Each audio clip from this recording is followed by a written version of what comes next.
नमस्कार, स्वागत आहे तुमचं जावा जावा स्पेशल रेसिपीमध्ये। आज आपण बघणार आहोत व्हेज नूडल्स। अगदी चायनीज सेंटरमध्ये खातो तसेच व्हेज नूडल घरच्या घरी कसे बनवायचे ते पाहणार आहोत।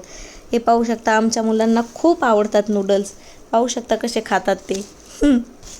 खूप आवडतात त्यांना। आम्ही घरीच बनवत असतो। आपण तर बाहेर नाही जाऊ शकत सेंटरमध्ये, तर आम्ही घरीच बनवतो। चला तर सुरुवात करूया। इथे 2 तांबे पाणी मी गरम करायला ठेवलेले आहे। उकळून घ्यायचे पाणी। त्यामध्ये थोडंसं मीठ घालून घेऊयात। नंतर 1 चमचा तेल घेऊयात टाकून त्याच्यात, आणि मस्त उकळी आल्याच्या नंतर 200 ग्रॅम मी नूडल घेतले होते ते टाकून घ्यायचे त्यामध्ये। अगदी सोपी पद्धत आहे, तुम्ही करू शकता।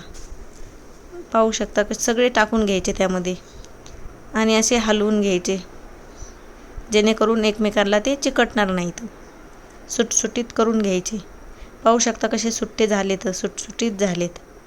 आता 5-10 मिनिटं झाले, आपले नूडल्स शिजून तयार आहेत। पाहू शकता तुम्ही असे शिजून तयार झालेले आहेत।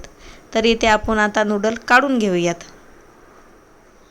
एका चाळणीमध्ये हे नूडल काढून घेतलेले आहेत। पाहू शकता तुम्ही।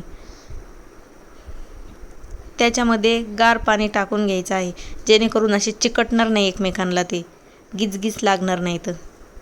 पाहू शकता तुम्ही, पाणी टाकून घ्यायचे त्यामध्ये, गार पाणी टाकायचं पण, आणि त्याच्यावरून 1 चमचा तेल वतून घ्यायचं आणि हाताने सुटसुटीत करून घ्यायचं। पाहू शकता कसं सुटसुटीत झालेलं आहे।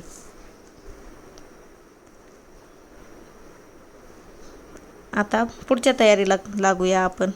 त्यासाठी कोबी घेतलेले आहे, लसणाच्या पाकळ्या घेतलेल्या आहेत, हिरवी मिरची, शिमला मिरची, कांदा घेतलेला आहे 1 कापून, परत कांद्याची पात घेतलेली आहे, अद्रक घेतलेला आहे आणि अर्ध लिंबू कापून घेतलेला आहे। तर इथे कढई गरम करायला ठेवलेली आहे। त्यामध्ये 5 चमचे तेल ओतून घेऊयात।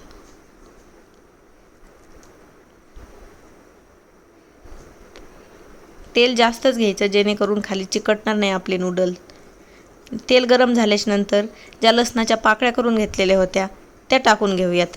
त्याच्यामध्ये अद्रक टाकून घेऊयात। ते पाहू शकता अद्रक आणि लसूण छान असा परततोय। एकदा ते हलवून घ्यायचं आणि त्यामध्ये हिरवी मिरची, जे 2-3 हिरवी मिरची कापलेली होती ते टाकून घ्यायची। तिखटनुसार, आपल्या चवीनुसार टाकून घ्यायची। तिखट ज्यांना तिखट आवडतं, ज्यांना तिखट कमी आवडतं त्यानुसार टाकून घ्यायचं। आता इथे कांदा टाकून घ्यायचा आहे।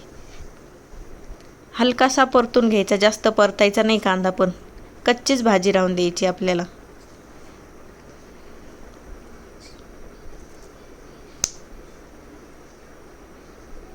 त्याच्यानंतर आपण शिमला मिरची टाकून घेऊयात। शिमला मिरची टाकल्याच्या नंतर थोडंसं हलवून घ्यायचं आणि त्यामध्ये कोबी जो चिरलेला होता तो टाकून द्यायचा।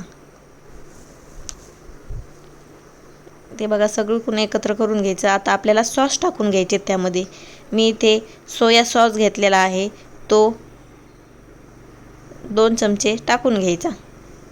इथे ग्रीन चिल्ली सॉस घेतलेला आहे, तो पण 2 चमचे सॉस टाकून घ्यायचा। मोठे चमचा घेतलेला आहे मी।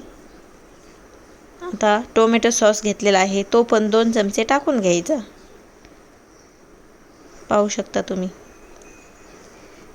हे सगळं पुन्हा एकत्र करून घ्यायचं, जेणेकरून खाली लागणार नाही। पाहू शकता कसं एकत्र करून घेतलेलं आहे।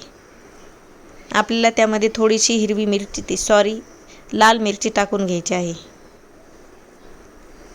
मिरची टाकून घेतल्याच्या नंतर त्यामध्ये आपण नूडल जे बॉईल करून ठेवलेले होते, शिजवून ठेवलेले होते, ते टाकून द्यायचे आणि पुन्हा ते एकत्र करून घ्यायचं।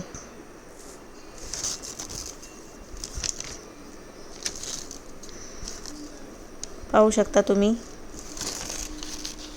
जर तुम्ही आमच्या चॅनलवर नवीन असाल तर चॅनलला सबस्क्राईब करा, व्हिडिओला लाईक करा, शेअर करा आणि कमेंट करायला विसरू नका। त्यानंतर आपल्याला इथे कांद्याची पात घेतली होती ती टाकून द्यायची आणि त्याच्यावरून मीठ टाकून द्यायचं चवीनुसार।